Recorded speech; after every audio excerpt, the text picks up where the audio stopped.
Of India से एलिफेंटा जा रही एक नौका को एक स्पीड बोट ने टक्कर मार दी। इस हादसे में 13 लोगों की मौत हो गई।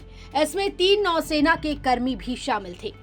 वहीं 101 लोग सुरक्षित बच गए। लेकिन इस हादसे में नासिक से मुंबई इलाज कराने मायानगरी आया एक परिवार काल के गाल में समा गया।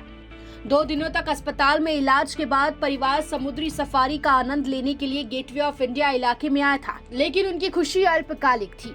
इस हादसे में पूरा परिवार डूब गया। नाव दुर्घटना में मरने वाले परिवार के नाम राकेश अहिरे, पत्नी हर्षदा अहिरे और बेटे निधेश अहिरे है। वे पिंपल गांव बसंतवंत के रहने वाले थे। राकेश अहिरे 2 दिन पहले अपनी पत्नी और बेटे के साथ अस्थमा के इलाज के लिए मुंबई आए थे, लेकिन नाव दुर्घटना में अहिरे परिवार की मौत हो गई। 2 दिनों के उपचार के बाद अहिरे परिवार बुधवार शाम को मुंबई में गेटवे ऑफ इंडिया के पास एक यात्री नाव पर समुद्र सफारी का आनंद लेने गया था, लेकिन नौसेना की स्पीड बोट ने यात्री नाव को टक्कर मार दी। इस दुर्भाग्यपूर्ण मौत में अहिरे परिवार के 3 सदस्यों की जान चली गई। दिल दहला देने वाली घटना से पिंपल गांव बसवंत के रहने वाले परिवार पर दुखों का पहाड़ टूट पड़ा।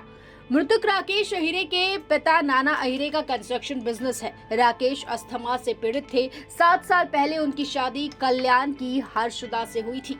5 साल पहले उनके घर निधेश का जन्म हुआ था। वह अस्थमा के इलाज के लिए मुंबई जाते थे। इस बार वो अपनी पत्नी हर्षदा अहिर और बेटे निधेश के साथ इलाज के लिए मुंबई के निजी अस्पताल में आए।